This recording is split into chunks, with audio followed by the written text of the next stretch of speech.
सावधान। नमो अरिहन्ताणं नमो सिद्धाणं नमो आयरीयाणं नमो उवज्झायाणं नमो लोये सव्वसाहूणम् तीन भुवन में सार वीतराग विज्ञानता शिव स्वरूप शिवकार नमो त्रियोग संहारिके। ये मांगलिक ग्रंथ श्री छड़ाला जी हैं।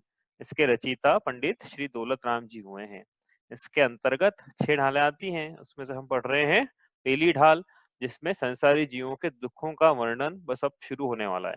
तो उसके पहले जो जो भी भूमिका थी ग्रंथ पढ़ने के लिए, जो जो भी बेसिक फंडामेंटल बातें हमें पता होना चाहिए, जार्गन, टर्मिनोलॉजी, बेसिक बातें हमने पढ़ ली है। हमने रिवीजन भी किया उसका, ताकि अब आपको ऐसा नहीं लगे कि ये कुछ नया शब्द आ रहा है। आत्मा बोल रहे तो आत्मा क्या है, पुद्गल बोल रहे तो क्या है, जीव बोल रहे तो क्या, शरीर बोल रहे हैं तो क्या, मिथ्यादर्शी दर्शन बोल रहे हैं तो क्या, ये सब बेसिक चीजें थी। तो हमने इसको अच्छे से पढ़ लिया है। इनका एक्चुअली विस्तार से वर्णन जैसे मिथ्या दर्शन का तो आगे आएगा, सम्यक दर्शन का आगे आएगा, लेकिन इसमें भी कई कई बहुत बार ये शब्द उपयोग में आने वाले हैं। तो हमने उसको थोड़ा सा पढ़ लिया है बेसिक कि हमको समझने में, विषय समझने में आसानी हो। वरना लोगों की कंप्लेंट यही रहती है कि हम बैठते तो हमको समझ में नहीं आता है। तो हमने बहुत ही बेसिक ऐसे कुछ नहीं शब्दों का उपयोग किया है हमने अभी तक, जो कि आपको विस्तार से नहीं समझाया हो। यदि किया भी है तो ये है कि हमने ये बोला कि आगे इसको विस्तार से समझाएंगे, तो जितना समझना भी जरूरी था, प्रासंगिक था, हमने उसको ले लिया है। बाकी विषय आगे आएगी। तो इसमें से हम पढ़ रहे हैं पहली ढाल, जिसमें से हम हमारे 2 छंद शुरू के हुए थे। इसको एक बार रिवाइज कर लेते हैं। रिवाइज करने का ये तात्पर्य रहता है, एक प्रयोजन रहता है कि आपको याद भी होने लगे। रोज रोज पढ़ेंगे हम तो इतना तो कठिन है नहीं कि याद नहीं हो। मुझे याद हुआ, बहुत लोगों को याद हुआ है, तो याद होता है, इसका मतलब ये याद करना है। ठीक है, इसको पढ़ते हैं हम।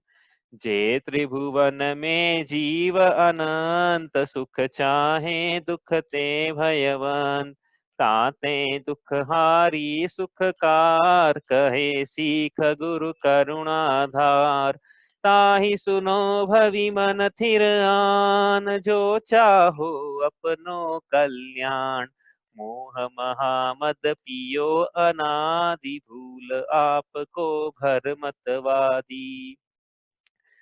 यहाँ पे 3 बातों का वर्णन आने वाला है छड़ाला में। तो उसमें से 3 बातें हैं संसारी जीवों के दुखों का वर्णन, दुखों का मूल कारण और उनसे बचने के उपाय। तो यहाँ पे उसकी सीख, वो सुनने की सीख दे रहे हैं। उसके पहले उन्होंने बात कही कि इस त्रिभुवन में अनंत जीव हैं जो सुख चाहते हैं, दुखों से भयभीत रहते हैं। इसलिए श्री गुरु करुणा धारण करके दुख को हरने वाली और सुख को करने वाली सीख देते हैं। पूरी 6 ढाला में सीख चलेगी, ऐसा नहीं कि पहली ढाल में ही दे रहे हैं ये सीख। ये पूरी 6 ढाला में पूरी सीख 6 ढाला तक के एंड तक आपको लेना, कि पूरी सीख है ये। तो हम क्या करना है इस सीख को, कि इस सीख को यदि हम अपना कल्याण चाहते हैं वास्तव में, तो इस सीख को स्थिर मन से सुनना है। हे भव्य, यदि तुम अपना कल्याण चाहते हो, अपनी आत्मा का हित चाहते हो, दुखों से बचना चाहते हो, सुखों को, वास्तविक सुख को प्राप्त करना चाहते हो, जिसको वास्तविक सुख बोला है, जिस सुख से भगवान सुखी हैं, जिस अनंत सुख से भगवान सुखी है, उस सुख को प्राप्त तुम भी करना चाहते हो, तो इस सीख को स्थिर मन से सुनो। इतना तो हमारा हो गया था। फिर अभी आखिरी पंक्ति हम कर रहे थे, ये भी हो ही गई थी। मोह महामत पियो अनादि भूल आपको भरमतवादी, कि ये जीव ने अनादि काल से मोह रूपी महान मदिरा को, ऐसी मदिरा जिसका मद अभी तक शायद नहीं उतरा, ऐसी मदिरा को जीव ने पिया है और पी रहा है। यदि जिनवाणी का श्रवण नहीं कर रहा है तो मदिरा पी रहा है। यदि गुरुओं की उपदेश नहीं मान रहा है, मदिरा पान कर रहा है। और भी बहुत सारे इसके लक्षण अपन दूसरे ढाल में देखेंगे कि जीव क्या क्या कर रहा है मदिरा पान पीकर। अभी तो विषय ही नहीं है उसका, विषय आएगा दूसरी ढाल में, बहुत विस्तार चर्चा होगी इसकी। मूल विषय है ये, प्रयोजन भूत छोड़ेंगे नहीं इसको। कही था उसमें जीवादि प्रयोजन भूत था, तो ऐसी पंक्ति आई है उसमें, प्रयोजन भूत बातों की चर्चा करी दौलत राम जी ने चढ़ाला में, इसलिए बहुत पसंद है हमको ये। इसमें बिल्कुल जीरागम का सार आ गया। आपको ज्यादा समय नहीं है आपके पास, चढ़ाला पढ़ो आप। तो मोह महामत पियो अनादि, अनादि काल से ये जीव, अनादि काल से मतलब जीव मेरा अस्तित्व अनादि काल से था। इस शरीर में आने के पहले भी मैं था कहीं ना कहीं। ऐसा नहीं कि मेरा जन्म मेरा अम्मी पापा ने दिया मेरे को, उसके पहले भी था। तो ये अनादि काल से जीव मोह रूपी मदिरा को पी कर क्या, मदिरा में स्वयं को भूल जाता है मदिरा पान करने वाला, इस प्रकार मोह को पीकर मोह का पान करके ये जीव स्वयं को भूल बैठा है। अब गुरु सीख दे रहे हैं, पहली सीख ही उनकी यही थी, देखो उन्होंने ना कि कहे सीख गुरु करुणाधार, तो पहली सीख ही यही है कि मोह रूपी मदिरा पे के जीवन आदि काल से भटक रहा है व्यर्थ में, अब स्वयं को भूल कर। तो स्वयं को नहीं भूलना है, स्वयं को जानना है। स्वयं को कैसे जाने? पदार्थों का स्वरूप जैसा है वैसा जानना है। कैसे जाने? तो जैसे जनवाणी में कहा वैसा जानना है ना। तो ये इसका अर्थ हमने कर लिया था। ठीक है, अब हमको चलना है आगे। क्या करना है हमको? आगे चलना है, मतलब क्या करना है? मोह की मदिरा को उतारना है। आगे का मतलब ये है, आगे बढ़ना है यदि वास्तव में धर्म के क्षेत्र में, मोक्ष मार्ग में आगे बढ़ना है। सबसे पहला कदम यही रहेगा उसमें कि हमें स्व पर भेद विज्ञान करना है। ठीक है, अब ये आगे चलते हैं हम। ये नीचे एक्चुअली क्या, ये मैंने आपको पीडीएफ भेजा ही इसलिए था कि इसमें फोटो बने हुए हैं। तो फोटो बने हुए थे तो थोड़ा रुचिवंत लगते हैं लोगों को कि चलो फोटो बने हुए हैं तो फोटो से कुछ समझ लें। फोटो पायल ने भी उस दिन बोला था कि फोटो भी समझा दो थोड़ा सा। तो ये एक फोटो यहाँ जैसे बना हुआ है, तो ये दिख ही रहा है आपको। मदिरा पीकर एक व्यक्ति जा रहा है स्वयं को भुला के लड़खड़ाते हुए, इधर गिरेगा उधर गिरेगा, इस गड्ढे में उस गड्ढे में, इस गति में उस गति में, इस योनि में उस योनि में, और फिर भी उसके हाथ से बिल्कुल उसने कस के पकड़ के रखा है, छूट नहीं जाए। क्या? मदिरा कस के पकड़ के रखा है। तो जीव ने मोह को भी कस के पकड़ के रखा है कि कहीं मोह छूट नहीं जाए। मतलब जिसको अपना मित्र मान रहा है वो वास्तव में उसका शत्रु है, लेकिन वो समझ में नहीं आ रहा, उसका विवेक खो बैठा है। और यहाँ पे एक श्वान भी बता रखा है। श्वान क्यों बता रखा है तुमको नहीं पता, लेकिन शायद ये इसका मतलब ये होना चाहिए कि उसकी प्रवृत्ति श्वान जैसी हो गई है। श्वान की प्रवृत्ति कैसी होती है? वो तो वो उसका, देखो मोक्ष में प्रकाशक में पंडित दौलत टोडरमल जी ने 3 श्वान का वर्णन किया है। 3 प्रकार के, मतलब जैसे गांधी जी के 3 कुत्ते होते हैं, जैसे टोडरमल जी साहब के गांधी जी के 3 बंदर होते हैं, वैसे टोडरमल जी साहब के 3 कुत्ते।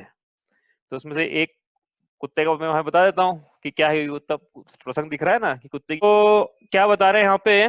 टोडरमल जी साहब के एक कुत्ते का वर्णन करेंगे। यहाँ पे कुत्ता दिख रहा है ना सामने, तो सुनो ध्यान से। आवाज आ रही हो तो, नहीं आ रही हो तो फिर रिकॉर्डिंग में सुनना पड़ेगा। क्या कर सकते हैं, ऐसी उदय है जीव आ रही है। हाँ, बढ़िया।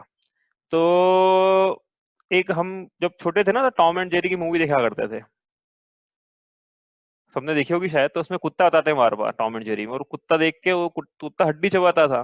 तो हमको समझ में नहीं आता था कि हड्डी में ऐसा क्या है जो हड्डी चबाता, कुछ भी नहीं हड्डी में। तो हड्डी में क्या खाएगा, हड्डी थोड़ी खा लेगा वो कुत्ता। तो सोचा करते थे हड्डी क्यों चबाता है कुत्ता टॉम एंड जेरी की मूवी में। बाद में उसका उत्तर मोक्ष प्रकाशक में मिला। तो उन्होंने क्या लिखा उत्तर, देखो मोक्ष प्रकाशक में।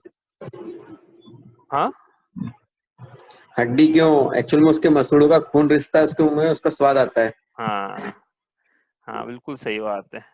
ये तो हमको पता नहीं था, हम तो मोक्ष प्रकाशक पढ़ा उसको कि कुत्ता हड्डी क्यों चबाता है। तो उन्होंने लिखा, सुनो ध्यान से, कि जिस प्रकार कुत्ता हड्डी चबाता है, जिस प्रकार, किस प्रकार वो देखेंगे अपन, जिस प्रकार कुत्ता हड्डी चबाता है, हड्डी चबाने से उसके होठ, मसूड़े और जीवा कटने से किंचित लहू उत्पन्न होता है। उस लहू का स्वाद लेकर वह कुत्ता उस स्वाद में आनंद मनाता है और ऐसा मानता है कि ये लहू और स्वाद हड्डी में से आ रहा है। लेकिन वास्तव में लहू और स्वाद तो उस कुत्ते का स्वयं का रहता है, जो हड्डी चबाने से, उसके मसूड़े आदि कटने से लहू उत्पन्न होता है, उससे आता है। उसी प्रकार क्या? उसी प्रकार मोह के वशीभूत होकर ये जीव विषयों को भोगता है।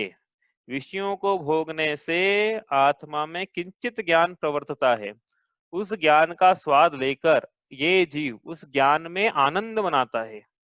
लेकिन वास्तव में तो ये ज्ञान और आनंद आत्मा का ही स्वभाव है। तो जिस प्रकार कुत्ता हड्डी चबा रहा है, वैसे मोह में अंधा होकर जीव विषयों का सेवन कर रहा है। ये तो अपने को कोरिलेशन देना था यहाँ पे, वो इसलिए अपना दिया है। ये छोटी सी कहानी थी।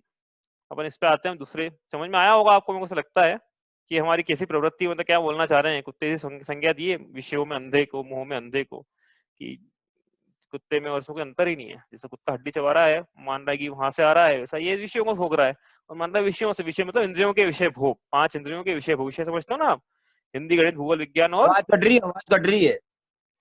आवाज कट रही है, क्या करें आवाज का, बताओ। आवाज कट रही है। हाँ अब कभी किसी की सही है, कटती, सही है, कभी सही है। किसी की कटती है, मुझे समझ में नहीं आ रहा है कि कहाँ से प्रॉब्लम है। हाँ अच्छा, मतलब क्या हो रहा है? हाँ चलो ठीक है, आ रही आ रही है। ठीक है, तो जीयू म्यूट कर लेना माइक, है ना? ठीक है, तो जीयू ऐसे विषयों को भोग रहा है। विषय मतलब कौन कौन से? हिंदी, गणित, भूगोल, विज्ञान और नागरिक शास्त्र नहीं है। इंद्रियों के 5 इंद्रियों के जो इंद्रियां जिनको अपने ज्ञान का ज्ञेय बनाती है, उनको हम विषय बोल रहे हैं। स्पर्श, रस, गंध, वर्ण जिसमें होता है, शब्द जिसमें होते हैं, इंद्रियां उनको अपने अपना विषय बनाती है। तो उन इंद्रिय विषयों की बात हो रही है। तो ऐसे जीव इंद्रियों के विषयों को भोग रहा है, वो आनंद मना रहा है। लेकिन आनंद तो आत्मा का खुद का स्वभाव है, विषयों से नहीं आता है। विषयों में तो होता ही नहीं है। इंद्रियों भूतगल में तो सुख नाम का गुण ही नहीं है, बताया ही नहीं। स्पर्श, रस, गंध, वर्ण नहीं बताया, सुख का बताया था वहां पे। सुख तो ज्ञान दर्शन सुख विरुद्ध आत्मा का स्वभाव बताया था। तो स्वयं को भूल कर दूसरों में ढूंढ रहा है। दूसरों में तो है ही नहीं, वो खुद में ही था, खुद को भूल गया। अभी दूसरा यहाँ बताया, यहाँ पे एक फोटो, यहाँ पे क्या बता रहे हैं? यहाँ पे भूल आपको भ्रमत्वादी। तो कैसे कैसे भ्रमण कर रहा है वो। हम अभी आए हैं तो कहीं से आए हैं ना, तो ये जीव आया है, कहीं से आया है। तो जहाँ अब देखो जीव का स्वभाव देखो आप। एक्चुअली जब बच्चा जन्म लेता है ना, तो उसको ये नहीं पता होता उसकी माँ कौन सी है, उसको पता नहीं देता है वास्तव में। तो जो सामने दिखी औरत, यही मेरी माँ है, बस। पता है आपको, ऐसा होता है वास्तव में। जो औरत सामने दिखती है उसको अपनी माँ मान लेता है वो। जब एक्चुअली ऐसा, जब ये सेरोगेसी से होने लग गया आजकल, तो जब सेरोगेसिस हो जाती है डिलीवरी, उसके बाद जो सेरोगेट मदर है ना, उसको अलग कर लेते हैं बच्चे से। ये बच्चे को अलग कर लेते हैं उससे, कि इसको माँ, ये बच्चा है, इसको अपनी माँ नहीं मानने लगे। ये सच सच में हकीकत है, ऐसा होता है। तो ये बच्चा दिखा सामने, जो दिखा, अरे ये औरत ये मेरी माँ है, ये घर ये मेरा घर है, ये गली मेरी गली है, नगर मेरा नगर, क्षेत्र मेरा नगर, जो सामने दिखा वो मेरा मेरा मेरा करना शुरू कर देता है ये। तो ये इसकी, ये इसलिए तो कहा था ममत्व का परिणाम है जीव को, मोह का परिणाम, ममत्व का परिणाम। जो सामने दिखता है उससे ममकार स्थापित कर लेता है, संबंध स्थापित कर लेता है। जो मेरा दिखा, जो सामने दिखा, वो मेरी माँ है। ठीक है, इस प्रकार से ये अपने आप को भूला हुआ है। और भूला हुआ है तो यहाँ इस घर से उस घर में, उस घर से इस घर में भ्रमण कर रहा है। तो इस घर में आया है, ये घर छोड़ के दूसरे घर में चला जाएगा, वहां मेरी मेरी करेगा, मेरा मकान मेरी दुकान। ये भी देखो, अभी तरुण अवस्था में क्या है, मनुष्य जैसे हम हैं। तरुण अवस्था में क्या करते हैं? मनुष्य नहीं मनुष्य नहीं मनुष्य नहीं, ऐसा कर रहे हैं। जब कुकर की अवस्था में थे तो क्या करते थे पता है? मनुष्य नहीं करते थे। तो कुकर की अवस्था में करते थे कुकरी कुकरी कुकरी। सुकर की अवस्था में जाएगा जीव तो करेगा सुकरी सुकरी सुकरी। अब मनुष्य की अवस्था में आया है तो कर रहा है मनुष्य नहीं मनुष्य नहीं मनुष्य नहीं। ऐसा इसका स्वभाव है, मोह के कारण ऐसा हो चुका है। मतलब ये स्वभाव तो नहीं है इसका, लेकिन ये मोह के कारण इसकी ऐसी अवस्था हो गई है कि जहां जाता है वहीं ममकार स्थापित कर लेता है, उसको मेरा मेरा मानने लगता है। तो इस घर में आया है, इस घर में क्यों? क्योंकि स्वयं को भूल गया ना। स्वयं को भूला है तो जो सामने दिख रहा है उसको उसमें उसमें ममत्व स्थापित कर रहा है। कल को बताया था ना, भूल के अपना घर जाने कितनों के घर तुझको जाना पड़ा। इस जहां में कई घर बसाए तूने, इस जहां में कहीं घर बसाए तूने, रिश्तेदारी सभी से निभाई तूने, तूने तूने रिश्तेदारी सभी से निभाई तूने तूने। तू था जिनका पिता, फिर उन्हीं को पिता फिर बनाना पड़ा। जो थी माता तेरी वो ही पत्नी बनी, फिर पत्नी से तेरी भगिनी बनी। जो थी माता तेरी वो ही पत्नी बनी, फिर पत्नी से तेरी भगनी बनी। रिश्ते बनते रहे फिर बिगड़ते रहे, ना ठिकाना मिला जग की नारी तो तूने अनेकों वरी। मुक्ति रानी न तेरे मन में बसी, जिसने इसको वरा इस जहां की धरा पर न आना पड़ा। भूल के अपना घर, तो ये जीव भूल गया है अपना घर। तब बोल रहे हैं, क्या बोल रहे हैं कि दो घड़ी निज नाथ के समीप तो आओ, खुद की प्रभुता देख लो बाहर न भरमाओ। अब नीच के घर आ जाओ, अब नीच घर आ जाओ, ऐसा कहना चाह रहे हैं। व्यर्थ में मत घूमो आप, वरना घूमते ही रहोगे। घूम ही रहे हैं, देख ही रहे हो, घूम रहे हैं। तो व्यर्थ में जीव घूम रहा है स्वयं को भूल कर। स्वयं तो भगवान है, लेकिन भूल गया है कि भगवान है। द्रव्य अपेक्षा से, मैंने बताया था भगवान और मुझ में द्रव्य अपेक्षा से कोई अंतर नहीं, पर्याय अपेक्षा से जरूर है, मान रहा हूं मैं, लेकिन द्रव्य अपेक्षा से तो क्या अंतर पर्याय की अपेक्षा से? एक अंतर तो ये है ना कि वो भगवान को भगवान मान रहे हैं और ये जीव स्वयं को भगवान नहीं मान रहा है। एक अंतर तो यही हो गया, पहला अंतर यही हो गया। तो भगवान स्वयं भी भगवान की तरह भगवान को अपन अपने आप को भगवान माने कि हाँ मैं भगवान स्वभावी हूँ, भगवान जैसा हूँ, भगवान बनने के योग्य हूँ। गुरुदेव बोलते थे ऐसा, भगवान है लेकिन भूल गया कि भगवान है, भूले लो भगवान छे। तो भूलना नहीं अपने आप को कि मैं कौन हूँ, क्योंकि ऐसा है कि अभी स्वाध्याय करने बैठे तो भूल गए, फिर तो रोटी बना तो भूल ही गए थे कि हम भगवान है, हम भगवान स्वरूप ही हैं। तो जब हम भगवान बोला ना, वहाँ द्रव्य अपेक्षा से लगा ना, कोई बात खड़ा मत कर देना कि भगवान कैसे बोल रहे हो। द्रव्य अपेक्षा से बोल रहे हैं, निक्षेप पढ़ेंगे सब समझ में आ जाएगा। ठीक है, द्रव्य अपेक्षा से बोल रहे हैं, पर्याय अपेक्षा से नहीं बोल रहे हैं। पर्याय अपेक्षा से भगवान होते तो फिर बैठने की जरूरत ही नहीं थी, भगवान का बैठे स्वाध्याय करना है। ठीक है, ये इस प्रकार से हमने पढ़ लिया था इसको, इसका स्वरूप भी पढ़ लिया था। हमने आपको बताया था कि हल चलाना है, तो हल चलाने का काम हो रहा होगा हमको जैसा लग रहा है बंजर भूमि पे। उसके बाद फिर खरपतवार उखाड़ेंगे, उसके बाद फिर सम्यक दर्शन के बीच का अंकुरण करेंगे, ऐसा आगे इसकी रूपरेखा है। तो आगे चलते हैं हम। ठीक है, इसको पढ़ते हैं एक बार। यहाँ से वास्तव में छड़ाला का स्वरूप शुरू होता है, यहाँ से छड़ाला शुरू होती है वास्तव में। तो क्योंकि हमने था बोला था कहानी है ये, तो कहानी अब शुरू करते हैं, तो सुनिए अब ध्यान से, पढ़ते हैं इसको एक बार। तास भ्रमण की हे बहु कथा, पे कछु कहूं कही मुनि यथा, काल अनंत निगोद मंझार, बीत्यो एक तनधार। क्या कह रहे हैं यहाँ पे? सामान्य इसका अर्थ करते हैं। तास, तास मतलब आपने हमने बताया ना कि भ्रमण कर रहा है, कहाँ भ्रमण कर रहा है? लोक में, संसार में भ्रमण कर रहा है। तो तास मतलब इस संसार में क्या भ्रमण, भ्रमण की है इस संसार में भ्रमण की है। बहु कथा, बहुत कथा है, बहुत कथा है, बहुत लंबा विस्तार है इसका। पे कछु कहूं, मैं कुछ कहता हूं, पे परंतु, कछु कुछ, कहो कहता हूं, कही है मुनि राजों ने, जथा जिस प्रकार से मुनि राजों ने कुछ, जिस प्रकार से मुनि राजों ने कही है उस प्रकार से मैं कुछ कहता हूँ। यद्यपि कथा बहुत लंबी है परंतु कुछ कहता हूँ जैसी मुनिराजों ने कही है। तो कथा शुरू होती है अगली पंक्ति से, काल अनंत निगोद मंझार बीत्यो एकेन्द्रित अंधार। इसका अपन करेंगे वर्णन अभी कि क्या मतलब है इसका, कि इसमें नए नए शब्द आए हैं, उसका अपन को विस्तार करना पड़ेगा। लेकिन पहली जो पंक्ति है उसका अपन अर्थ कर लेते हैं। यहाँ पे क्या कहना चाह रहे हैं यहाँ पे, कि इस संसार परिभ्रमण की जीव की कथा तो बहुत विस्तृत है, लेकिन फिर भी आपको समझाने के लिए थोड़ा वो समझ में आएगा आपको ट्रेलर दिखाएंगे तो कैसी मुनिराजों ने बताई है उसमें से कुछ मैं बता रहा हूँ। ठीक है, तो यहाँ एक एक शब्द का अर्थ करते हैं अपन। तास मतलब संसार में। अब संसार किसे कहते हैं? तो लोग पढ़ लिया, विश्व पढ़ लिया, क्या बच गया पढ़ना? संसार बच गया, तो संसार पढ़ लेते हैं हम। ठीक है, संसार किसे कहते हैं? संसार शब्द की व्युत्पत्ति कैसे हुई अपन वहां समझ लेंगे, समझ में आ जाएगा संसार से हम क्या बताना चाह रहे हैं। संसार, ये पेंट ब्रश की स्क्रीन दिख रही होगी, नहीं दिखे तो आप बताना मुझे। संसार, तो संसार जो शब्द है ना, इसकी व्युत्पत्ति ऐसी होती है, व्युत्पत्ति मतलब इटाइमोलॉजिकली कैसे बनाए हैं शब्द। तो ये सन प्लस शरण,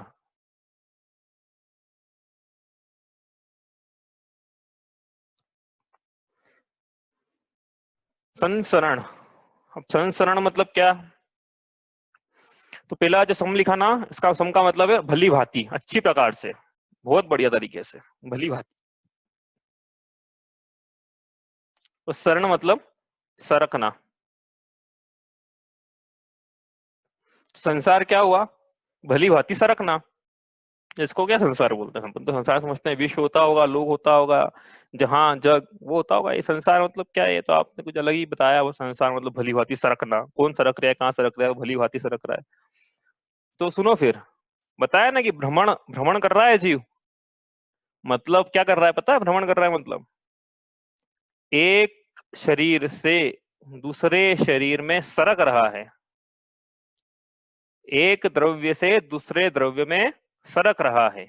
एक क्षेत्र से दूसरे क्षेत्र में सरक रहा है, एक काल से दूसरे काल में सरक रहा है, एक भव से दूसरे भव में सरक रहा है, खसक रहा है, और एक भाव से दूसरे भाव में भली भांति विदाउट एनी इंटरप्शन बहुत अच्छी तरीके से क्या कर रहा है, सरक रहा है।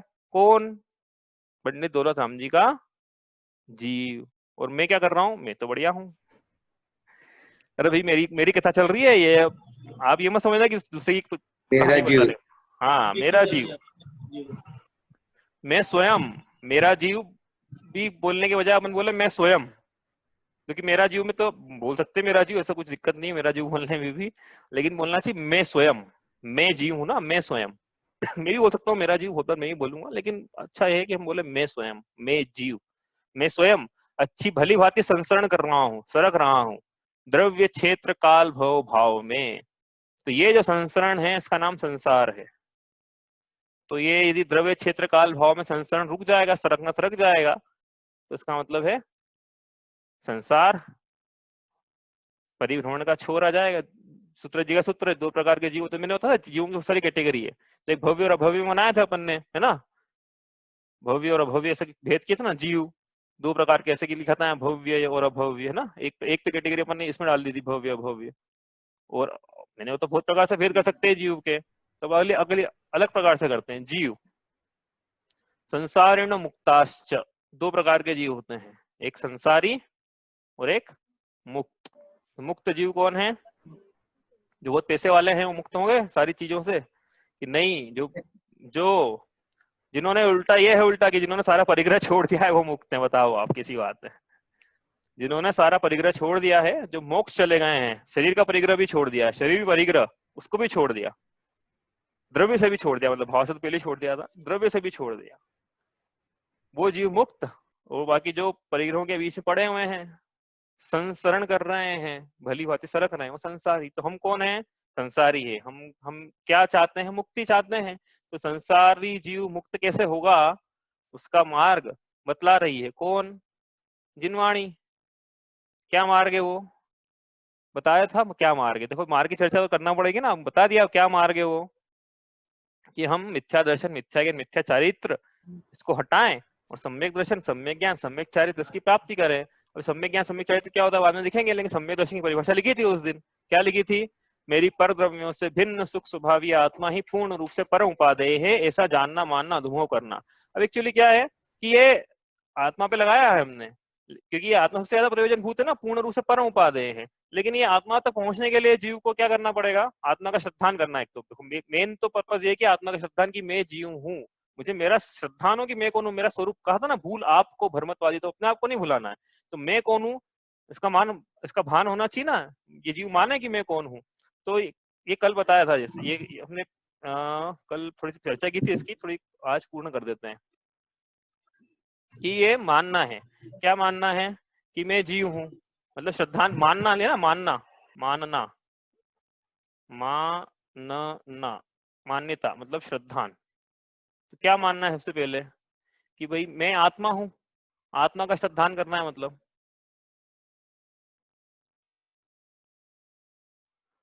अब आत्मा का श्रद्धान करने के लिए कि मैं आत्मा हूं और मुझसे बाकी सब पर हैं, तो ये भी यदि पर को भी जान लेगा जीव तो स्व को जान लेगा। मतलब स्व का स्व जाने और पर को पर जाने। अब यहाँ से दो पे चले गए हम कि स्व और पर का श्रद्धान, स्व पर का श्रद्धान, स्व पर, या फिर इसको बोलते हैं आपा पर, आपा पर, स्वयं और पर, आपा पर का श्रद्धान।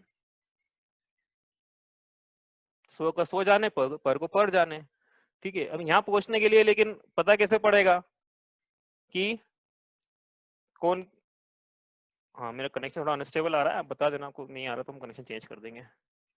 तो स्व पर का श्रद्धान, इन्हें आपा पर का श्रद्धान करना है। अब इसके बाद और भी चीजें आती है जिसका श्रद्धान करना, जिसकी चर्चा हम तीसरे ढाल में करेंगे, वो है तत्वों का श्रद्धान।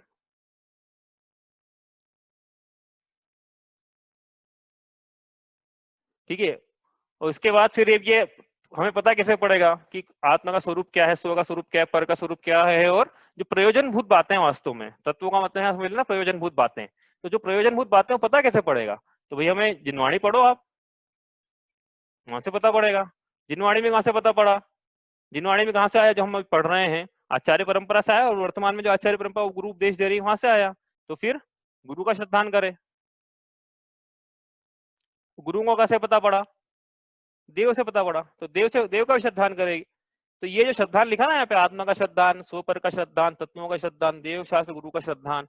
और एक बात और है इसमें, वो लिख देता हूं मैं अभी for the sake of completion.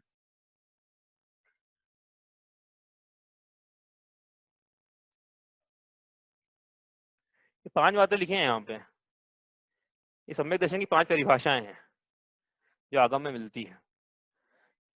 पहली बात, आत्म श्रद्धानम सम्यक दर्शनम, ऐसा लिखा है। आत्मा का श्रद्धान सम्यक दर्शन है, स्वपर का श्रद्धान सम्यक दर्शन है। सूत्र जी का दूसरा सूत्र, तत्वार्थ श्रद्धानम सम्यक दर्शनम। रत्नकर्ण शावकाचार्य जी का शुरू का ही मेरे ख्याल से 5-6 श्लोक होगा, आप तागम तपोभृताम करके। तो देवशास्त्र गुरु में श्रद्धान सम्यक दर्शन। और कर्णानियोग की भाषा में बोलेंगे तो ये जब सम्यक दर्शन होता है तो मोहनी की इस प्रकार से अवस्था होती है, तो ये सी अवस्था हुई तो जो जीव के भाव हुए, होने पर जीव के भाव, वो सम्यक दर्शन है।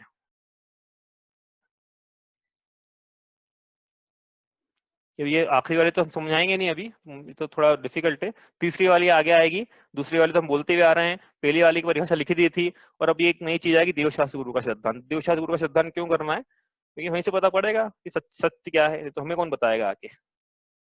तो ये इस प्रकार से ये बहुत जरूरी है, इससे बता रहे हैं उसको। अब ये मत समझना कि तो आउट ऑफ टॉपिक जा रहा है, लेकिन ये बहुत जरूरी है, विषय है, आगे भी आएगा ये, लेकिन अभी बता दिया आपको कि विषय इतना कि पहली ढाल में भी इसको चलाएंगे हम।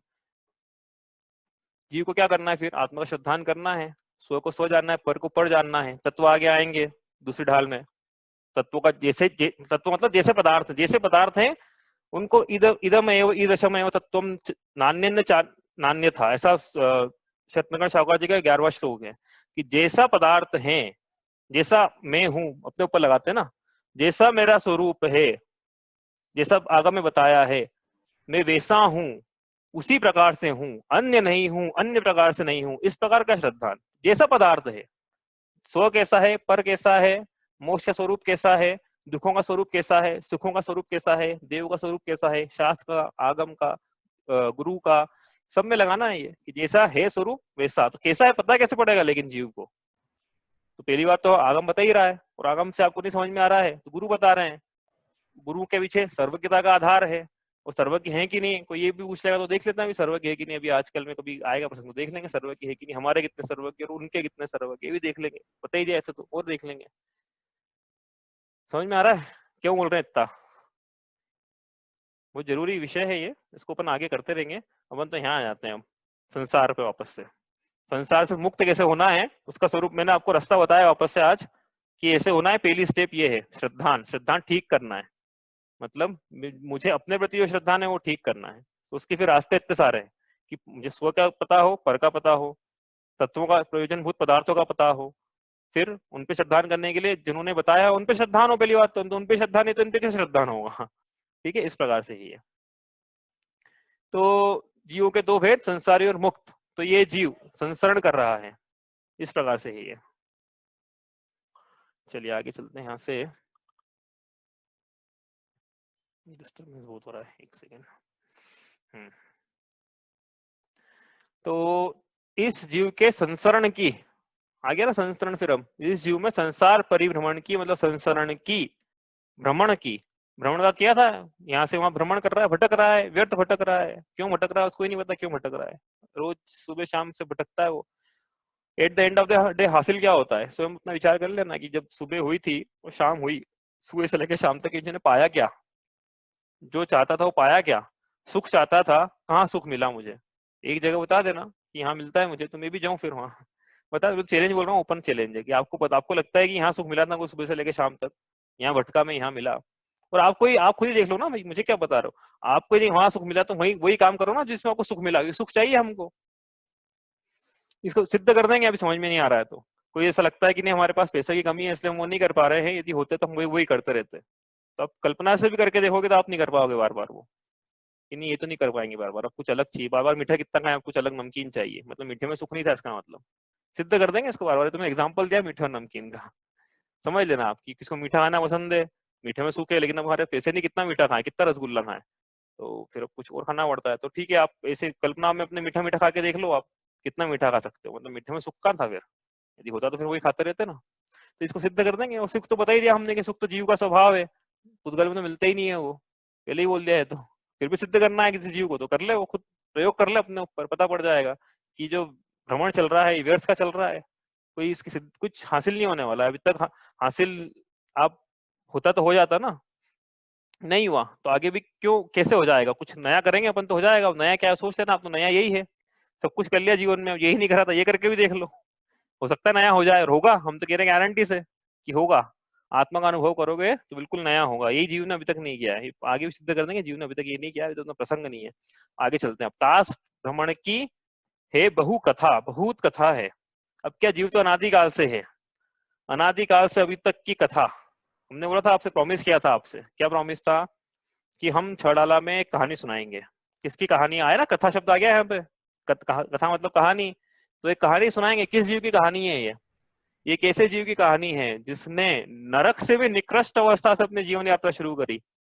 नरक से भी निकृष्ट अवस्था होती है जीव की, नरक से भी गई बीती अवस्था, वहां से इसने अपना यात्रा शुरू करी, कहानी शुरू करी है। फिर इसी जीव को छड़ाला की छठी ढाल में, क्या निगोद होता है ना, अरे अब नरक से नीचे। नहीं, अब आएंगे, बताएंगे ना भाई, आप एडवांस में चल रहे हो थोड़ा तैयार करना पड़ेगा, सीक्वेंस में आएगा। ये कुछ जो पढ़ाया है उसमें से जो नहीं समझ में आ रहा तो पूछने का, आगे का अपन क्या सीक्वेंस में आएगी चीज तो अपन देखेंगे।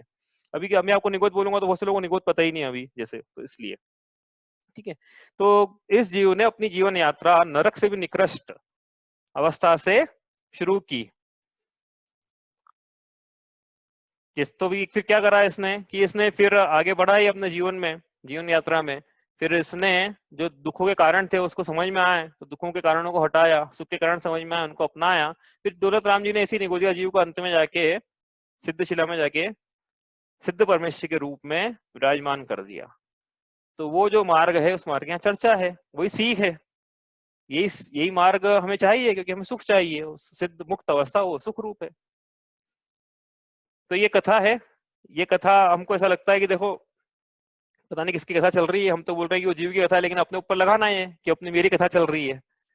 आप कैसे कह रहे हो मेरी कथा है ये, ऐसा भी कोई प्रश्न पूछ सकता है ना।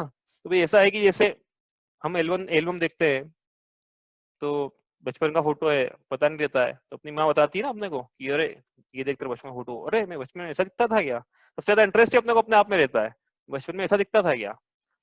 तो माँ ने फोटो संभाल के रखे हैं बचपन के अपने, अपन देखते हैं प्रफुल्लित होते हैं कि हाँ बचपन में ऐसा दिखता था मैं, अपने को तो याद नहीं है ना कुछ, क्योंकि वैसे ही जिनवाणी माँ ने आपके फोटो नहीं खींच के रखे हैं, आपकी पूरी वीडियो उतार के रखी है। और छोटी मोटी वीडियो नहीं है, जब से आप हो इस संसार में अनादिकाल से हो ना, हमेशा से ही हो, तो उसकी पूरी वीडियो उतार के रखी है और वीडियो आपके सामने प्रस्तुत की जाती है। लोगों को अपनी बायोग्राफी का बहुत शौक रहता है कि कोई मेरी बायोग्राफी लिखे, तो ये जिनवाणी माँ ने आपकी बायोग्राफी लिखी हुई है। बायोग्राफी मतलब होता है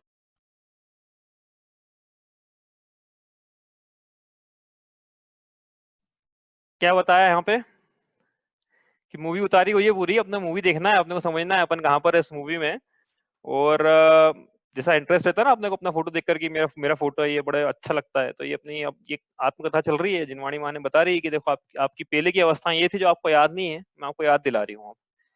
तो क्या है इस ताश भ्रमण की कथा जो है वो हमको लगता है कि छोटी मोटी होगी, 50-60 साल का जीवन होगा, लेकिन यहाँ कह रहे हैं कि नहीं नहीं ये तो बहुत लंबी कथा है। इतनी लंबी कथा है कि आगे कहेंगे दौलत राम जी कि करोड़ों जीवा भी कर लेना तो हम कह नहीं पाएंगे, इतनी लंबी कथा है ये। तो फिर क्या बता रहे हो कि नहीं बता रहे हो कि नहीं नहीं सुनो सुनो, पर मैं कुछ कहता हूँ, पर कथा तो लंबी है परंतु कुछ कहता हूँ उसमें से। तो दौलत राम जी को कहाँ से पता पड़ी कि जैसी मुनि राजों ने कही है वैसे मैं कहता हूँ।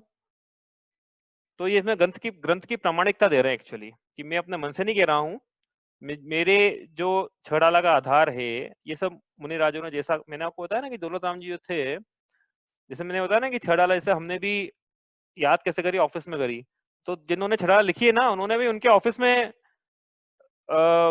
दूसरे ग्रंथ याद करें, वो छींटे लगाने का काम करते थे। तो छींटे लगाते लगाते ऐसा सुना है, मतलब पढ़ा भी है कि छींटे लगाते लगाते वो ग्रंथ याद करते थे, अपने साथ में ग्रंथ रखते थे और ग्रंथ की गाथा याद करते थे। तो ग्रंथ की गाथा याद करी उनको एक दिन में 70-80 गाथाएं भी याद हो जाती थी।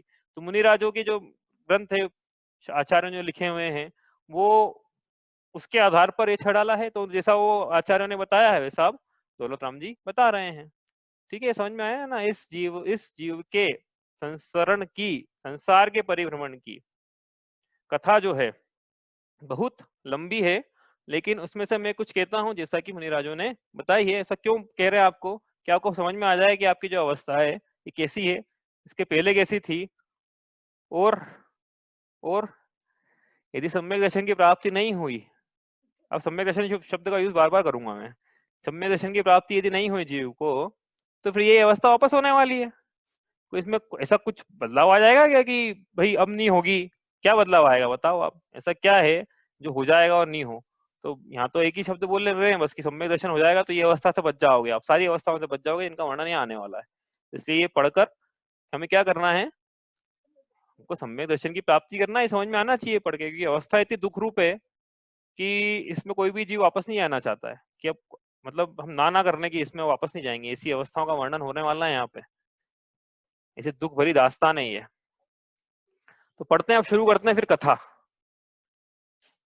ठीक है चलो अगला है काल अनंत निगोद मंझार बीत्यो एकेंद्रिय तंधार। अब क्या है यहाँ से समझने के लिए बहुत तो समझना पड़ेगा, वापस से थोड़ा बेसिक समझना पड़ेगा हमको कि क्या कहना चाह रहे हैं। तो यहाँ पे शब्द आया जैसे निगोद, एकेंद्री समझ लिया था हमने, निगोद शब्द आया है। हम निगोद समझने के लिए थोड़ा सा हमको कुछ और भी समझना पड़ेगा। अच्छा नीचे फोटो भी बना रखा है इन्होंने, हाँ तो फिर समझ ही लेते हैं। तो ये बोलेंगे फोटो किस चीज का है।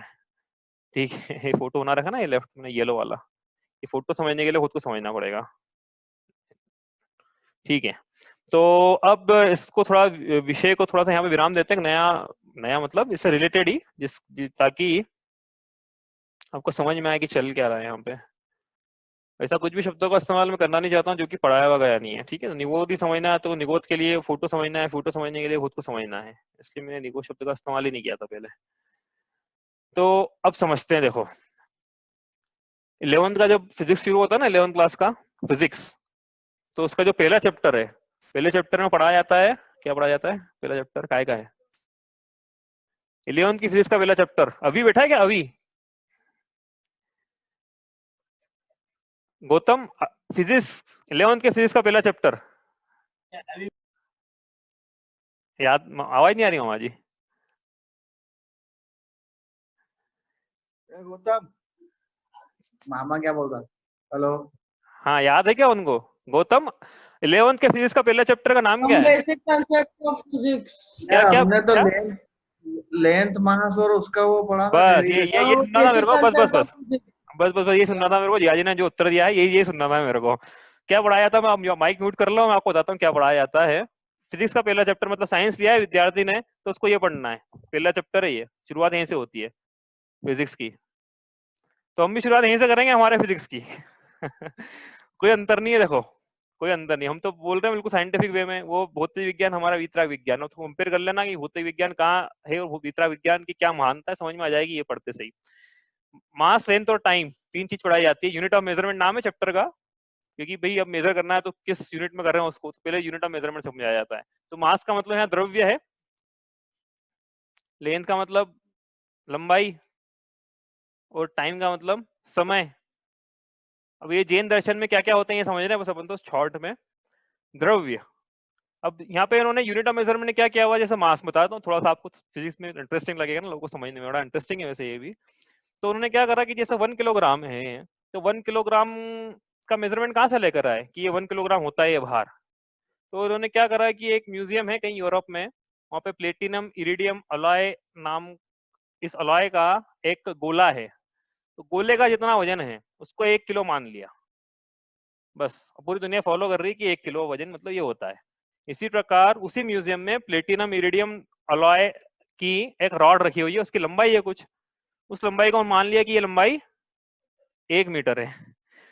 पूरी दुनिया मान रही है अब कि 1 मीटर है, ये उनके मेजरमेंट है, कन्वेंशन है विज्ञान के, क्योंकि उनको ज्यादा मतलब पता ही नहीं ना, तो कहीं से शुरू करना पड़ेगा। अब यहाँ से शुरू करा। तो इसी प्रकार टाइम था, सेकंड में नापा, तो सेकंड भी इसी प्रकार से मेरे ख्याल से सोडियम का कोई एटम है वो इतना टाइम में इतनी क्रियाएं करता है, इस टाइम से वो सेकंड को उन्होंने सेकंड को डिफाइन कर लिया कि 1 सेकंड मतलब इतना ड्यूरेशन होता है।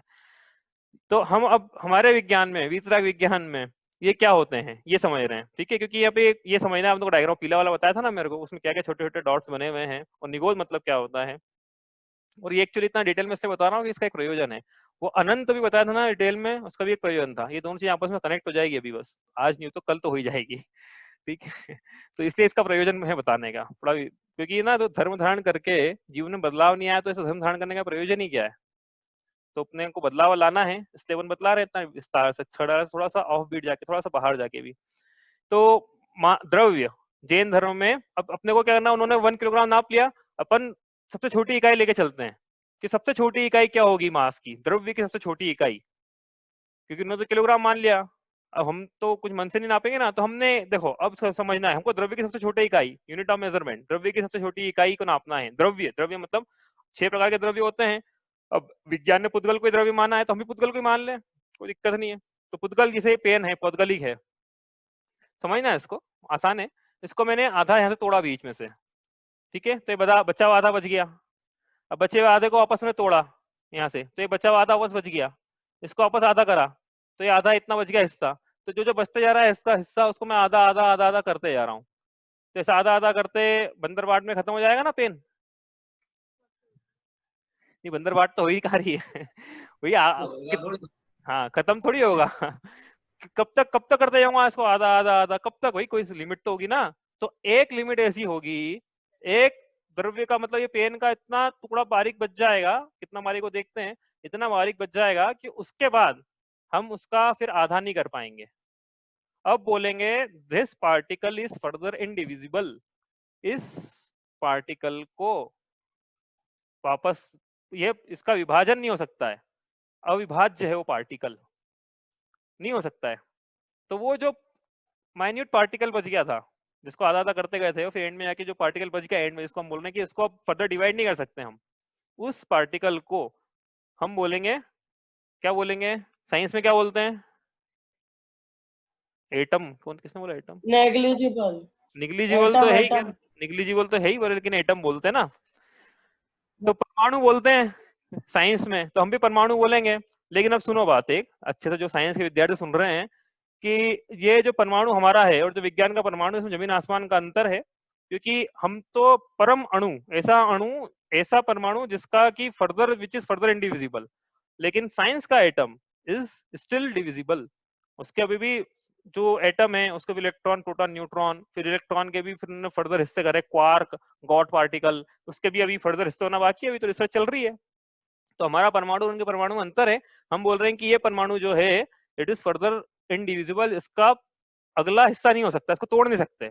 मतलब द्रव्य का सबसे छोटा हिस्सा परमाणु, समझ में आया? परमाणु मतलब क्या, पौद्गलिक द्रव्य का, पुद्गल का, हाँ द्रव्य मतलब यहाँ पौद्गल लेना, पुद्गल का सबसे छोटा हिस्सा जिसको फिर से विभाजित नहीं किया जा सकता, उसको हम यहाँ परमाणु कह रहे हैं। आप चाहो तो लिख सकते हो। The smallest particle of a matter which is not further divisible is called परमाणु, एटम। ठीक है, इस प्रकार से हमारी डिमांड आई थी इंग्लिश में बोलो यहाँ से, तो हमने इंग्लिश में बोल दिया तो इस प्रकार से ये है परमाणु। आया समझ में? परमाणु किसे कहते हैं? पुद्गल की अपेक्षा से कथन कर रहे हैं यहाँ पे। तो अब कहना क्या चाह रहे थे कि उनका जो द्रव्य था, उन्होंने 1 किलोग्राम नाप लिया कि हमारा द्रव्य ये है, इसका द्रव्यमान ये रहेगा, और हमारे द्रव्य का मान तो जो परमाणु का रहेगा वो रहेगा। ये अंतर है दोनों में।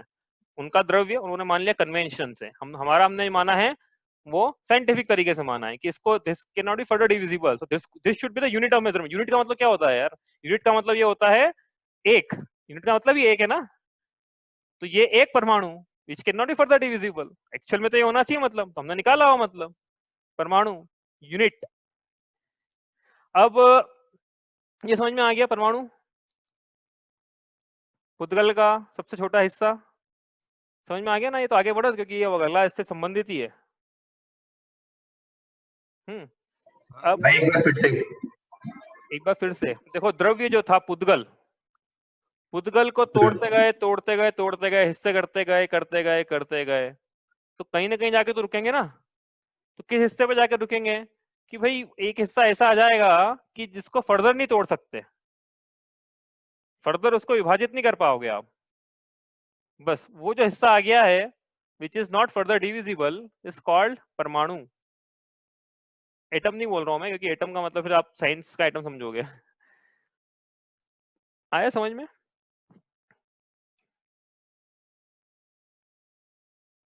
परमाणु आ गया।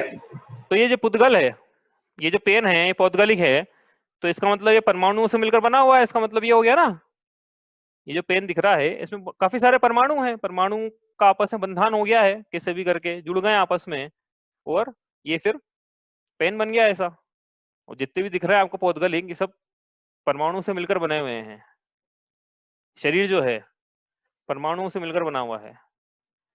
जब दाह संस्कार होता है तो क्या होता है, बिखर जाते हैं सब। अब परमाणु के रूप में बिखरते हैं कि वो अलग किस्सा है, लेकिन बिखर जाते हैं सब। शरीर भी ऐसे ही बना हुआ है, ठीक है। तो ये परमाणु हुआ। अब परमाणु के बाद अब अगली यूनिट ऑफ मेजरमेंट है लेंथ, उनकी लेंथ है। और उनकी यूनिट भी उन्होंने मान ली कुछ भी। हमारी यूनिट देखो आप, यूनिट का मतलब मैंने क्या बताया था, जिसमें यूनिटी होना चाहिए, जो एक होना चाहिए। अनेक, अब वो भाई आपने एक मीटर बनाया तो उसको भी तो फर्दर डिविजिबल है ना, तो एक कहाँ रही फिर वो, उसके भी आपने हिस्से कर लिए। हम ऐसा बनाएंगे मेजरमेंट, यूनिट ऑफ मेजरमेंट, जिसको कि आप फर्दर डिविजिबल नहीं कर पाओ। तो अब सुनो आप, परमाणु हो गया था ना, आप लिख लिया था परमाणु की परिभाषा, यहाँ पे आप लिख लेना जो मैंने बताई। अब दूसरा आएगा प्रदेश। यहाँ लंबाई थी, यहाँ प्रदेश, यहाँ लंबाई है, हम यहाँ ले रहे हैं प्रदेश। यहाँ पे द्रव्यमान था, एक्चुअली वो द्रव्यमान था, यहाँ ले रहे हैं हम परमाणु। तो अब उनकी यूनिट ऑफ मेजरमेंट लंबाई, हमारी यूनिट ऑफ मेजरमेंट प्रदेश। प्रदेश क्या होता है, हम बड़ी आसान से डेफिनेशन इसकी अभी आज करेंगे। दो परिभाषा बनती है इसकी, जो आसान है वो करेंगे।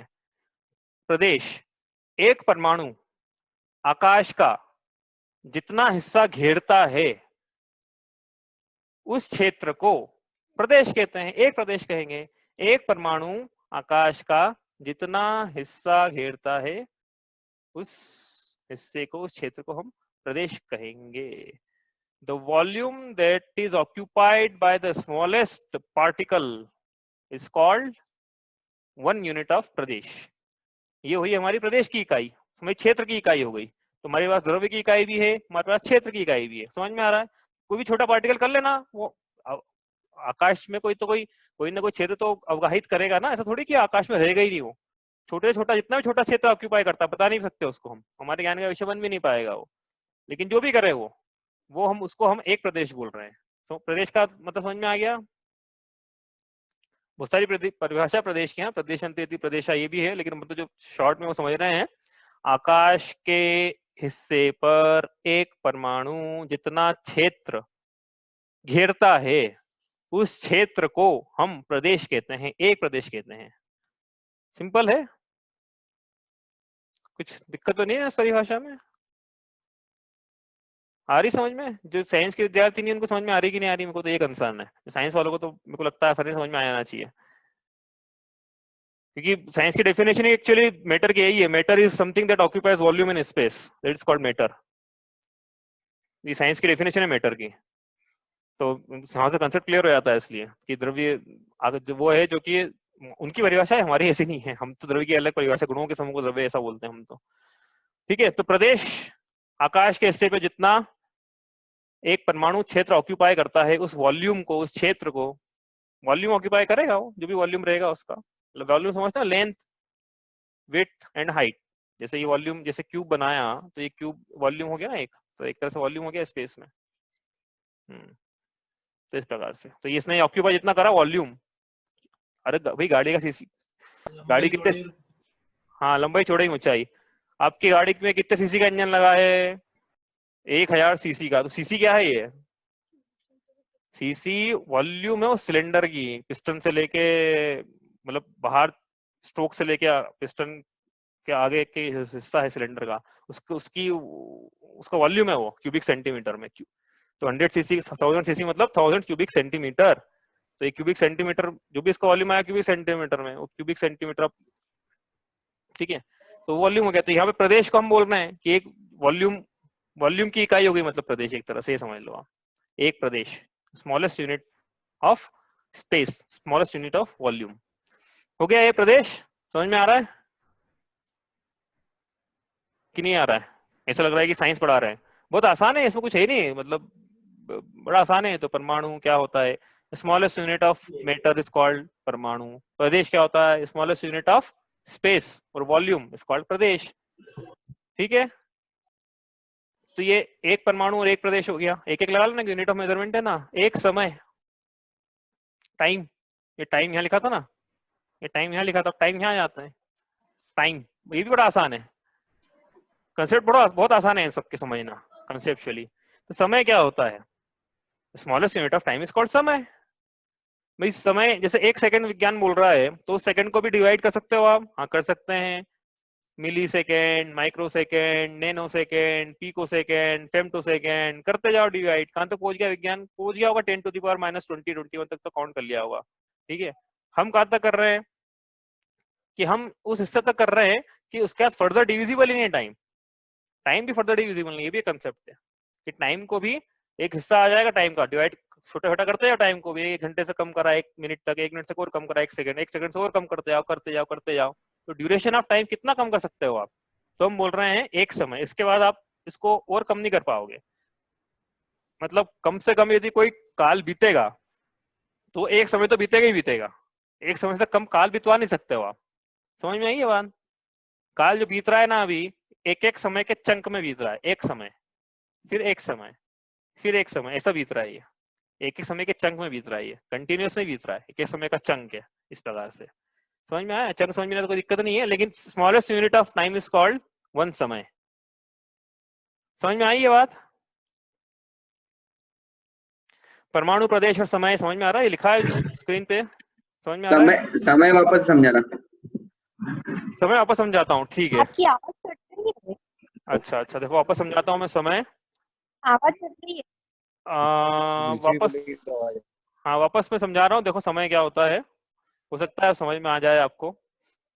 यहाँ थोड़ा सा मेरा करेक्शन यहाँ पे अनस्टेबल है, 1 मिनट रुकिए आप, इसको मैं ठीक करता हूँ। तो क्या होता है समय, पुद्गल के एक परमाणु को उसके सबसे नियरेस्ट, एक प्रदेश से उसके सबसे नियरेस्ट जाने में अत्यंत मंद गति से जितना समय लगता है उसको समय कहते हैं। ये शास्त्रीय परिभाषा थी, ये समझ में नहीं आएगी तो हम दूसरी परिभाषा समझा रहे हैं। क्या परिभाषा है, the smallest unit of time is called समय। समय, काल की सबसे छोटी इकाई समय है। भाई जो ऊपर दिखा था ना हमने, द्रव्य की सबसे छोटी इकाई परमाणु है, क्षेत्र की सबसे छोटी इकाई प्रदेश है, समय की सबसे छोटी इकाई एक समय है, काल की सबसे छोटी इकाई एक समय है। बस सबसे छोटा काल कितना ड्यूरेशन का हो सकता है, ड्यूरेशन, इंटरवल, पीरियड एक समय का हो सकता है, इससे ज्यादा इसको डिवाइड नहीं कर सकते समय को, काल को।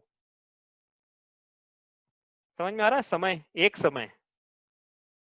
कल भावना का प्रश्न था, एक प्रश्न तो भूल गया मैं, लेकिन मुझको उत्तर याद है। तो मैंने उसका उत्तर ये दिया था कि जीव अधिकतम शरीर छोड़ने के बाद अधिकतम 4 समय में दूसरा शरीर धारण कर लेता है। प्रश्न तो भूल गया मैं, उत्तर उसका यह था लेकिन, कि जीव शरीर छोड़ने के बाद अधिकतम 4 समय में नया शरीर धारण कर लेता, अधिकतम। हाँ, कम से कम तो 1 में भी कर लेगा। तो समय क्या है, स्मॉलेस्ट यूनिट ऑफ टाइम, बस 4 समय, स्मॉलेस्ट। अब एक सेकंड में कितने समय होते हैं, आपका प्रश्न होना चाहिए, कितने होते हैं। तो अभी आप इतना ही समझ लेना कि एक समय में असंख्यात समय होते हैं, एक सेकंड में असंख्यात समय होते हैं, ऐसा भी आप मान लेना। बस एक सेकंड में असंख्यात आवली होती है, और असंख्यात आवली में, एक आवली में असंख्यात समय होता है। आवली छोड़ो अभी आप, एक सेकंड में असंख्यात समय होते हैं। एक पल्ला चुपका ही ना, असंख्यात समय निकल गए। समझ आई बात, आ रहा है कि नहीं आ रहा। सब लोग इसे मुझको चेहरे से दिख रहे हैं कि जैसे पता नहीं क्या फिजिक्स के बहुत बड़ा कंसेप्ट चल रहा है। फिजिक्स की शुरुआत हो रही है अभी तो पहला चैप्टर है फिजिक्स का। 10th का बच्चा जिसको कुछ भी नहीं पता है, फिजिक्स पढ़ना है उसको, पीसीएम पढ़ लिया है उसने, पहला लेक्चर में पढ़ाया जाता है ये फिजिक्स में, MLT, mass length and time. तो मास लेंथ और टाइम पढ़ा दिया अपन ने। मास मतलब द्रव्य, लेंथ मतलब वॉल्यूम, मतलब प्रदेश, हम यहाँ प्रदेश में नापते हैं वॉल्यूम को, और टाइम मतलब समय। हो गया, समझ में आया। नहीं आया तो पूछो भाई आगे, क्योंकि अभी पढ़ना है अपने को स्कंद। आज समय तो हो गया वैसे, चलो पूछो आप, कल पढ़ेंगे हम। ये आ गया समझ में, मास लेंथ और टाइम। नहीं आया, आ गया। कुछ लोगों का थम्स अप आ गया भाई, जिनको समझ में आ गया उनका आ गया। आ गया, सबको आ गया। चलो जीजी को आ गया, आंचल जीजी को, आ गया। ठीक है, तो आ गया तो फिर कल अपन पूछेंगे परमाणु किसे कहते हैं। तो आपको फिर ये इतना ही बोलना है बस कि द्रव्य का ऐसा हिस्सा जिसको कि फर्दर डिवाइड नहीं किया जा सके। प्रदेश, एक परमाणु स्पेस में जितना वॉल्यूम ऑक्यूपाई करता है वो प्रदेश है। एक समय टाइम का वो हिस्सा which is not further divisible, मतलब आपके शब्दों में आप जो बताओगे वो स्वीकार रहेगा, क्योंकि कंसेप्ट है ना, अवधारण आपको जैसा समझ में आता है आप समझो। तो ये मास टाइम तो टाइम हुआ है। अब 1 मिनट में एक चीज और बता देते हैं, फिर कल वहीं से शुरुआत करेंगे। तो ये परमाणु को लेके चलते हैं। तो बताया तो एक्चुअली क्या कि प्रदेश क्या होते हैं। अब प्रदेश, हाँ, अब ये प्रदेश की एक और परिभाषा देखो, एक और है, वो अपन कभी कर नहीं पाएंगे, लेकिन वो परिभाषा, इस प्रदेश शब्द का उपयोग मैंने एक परिभाषा में किया था। मन वचन काय के निमित्त से आत्मा के प्रदेशों में परिस्पंदन को योग कहते हैं। लेकिन वो प्रदेश वहां पे जो लिए हैं थोड़ा सा और समझना पड़ेगा उसके लिए, इसलिए वो प्रदेश, ये वाले प्रदेश वहां मत लगाना, अभी वो दूसरे प्रदेश है। एक तो बात ये हुई। दूसरी बात, अब ये जो हमने 3 चीजें पढ़ी है, परमाणु पढ़ा ना, अब साइंस में क्या होता है, एक एटम प्लस एक atom is equal to, answer आ गया इधर से, तो लिख ही देता हूं मैं, आपसे पूछूं क्या नहीं तो, atom plus atom is equal to, बताओ, साइंस के विद्यार्थी हैं तो बताओ। एक एटम को, एक हाइड्रोजन का एटम था, उस हाइड्रोजन के एटम में जोड़ दिया तो क्या बना, क्या बोलते हैं साइंस में उसको, कंपाउंड। कंपाउंड। कंपाउंड। बहुत आगे चलेगा, एक एलिमेंट को दूसरे एलिमेंट से जोड़ दिया। एटम को एटम से जोड़ना है यहाँ पे, मॉलिक्यूल हो गया। Molecule, molecule, molecule. हाँ, जियाजियो कॉन्सेप्ट याद है, बड़ी अच्छी, मतलब molecule, 1 atom plus 1 atom is molecule. ठीक है, एक एटम को दूसरे एटम में जोड़ा तो मॉलिक्यूल बनता है, वहां साइंस में बनता है, अपन बना रहे हो अपना अपना मॉलिक्यूल बनाएंगे अपन। परमाणु को प्लस बंध किया किससे, दूसरे परमाणु से, तो क्या बना, मॉलिक्यूल बन गया, ये मॉलिक्यूल। ये याद रखना शब्द, नया शब्द स्कंद। 2 परमाणुओं के बंध को स्कंद कहते हैं, ये परिभाषा है। 2 या 2 से अधिक परमाणुओं के बंध को स्कंद कहते हैं। मॉलिक्यूल हमारा मॉलिक्यूल है, हमारी परिभाषा है। देख लेना विज्ञान को विद्या विज्ञान से, हम तो कह रहे हैं साइंटिफिक अप्रोच है हमारी, बिल्कुल। तो ये स्कंद है, समझ में आ रहा है स्कंद किसे कहते हैं। एक परमाणु का दूसरे परमाणु से यदि बंधन को प्राप्त हो जाए, बंधन मतलब एक ही जैसा संबंध हो गया, एक में एक जैसा हो गया, एक में होगा मतलब ये नहीं कि एक ही हो गए हो, अलग अलग भी हो सकते हैं फ्यूचर में। मॉलिक्यूल का वापस में भी विघटन हो जाएगा तो एटम से एटम बन जाएंगे, वैसे ही स्कंद है, वापस विघटन हो जाएगा तो वापस एटम बन जाएंगे, परमाणु बन जाएंगे स्कंद के। तो एक परमाणु दूसरे परमाणु से बंधन को जब प्राप्त होता है तो स्कंद कहते हैं। ऐसे एक ही नहीं, एक से ज्यादा परमाणु, कितने कितने बन सकते हैं वो बाद में देखेंगे, नहीं तो आप बोलोगे अभी थोड़ा वो हो जाएगा, कॉम्प्लेक्सिटी जाएगी, कितने बन सकते हैं ऐसे, तो देखते हैं अपन कितने बन सकते हैं, तो अपना विषय भी नहीं है अभी, आगे देखेंगे अपन। ये आ गया समझ में, परमाणु स्कंद, ठीक है। चलो आज इतना ही करते हैं, आपका प्रश्न हो तो आप पूछ लो, नहीं तो फिर हम आज इतना ही करते हैं। कोई प्रश्न है?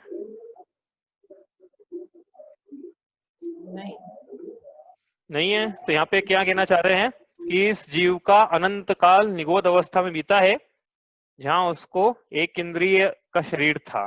तो अपने को ये निगोद अवस्था क्या होती है समझना है। इसके लिए अपन ने मास लेंथ टाइम भी समझ लिया, द्रव्य मतलब परमाणु समझ लिया, किसे कहते हैं स्कंद समझ लिया, समय समझ लिया, प्रदेश समझ लिया। अब स्कंद के बाद आगे बढ़ेंगे किसी चीज पर, वो उसके बाद 4-5 चीजों को समझना पड़ेगी, उसके बाद आएगा निगोद।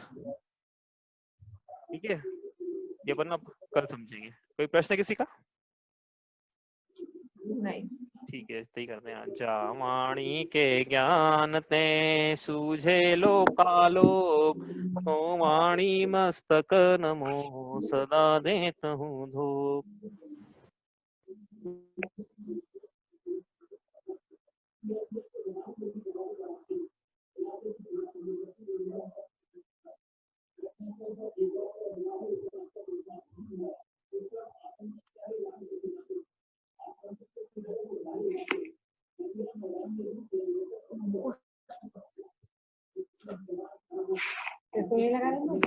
जय जिनेन्द्र।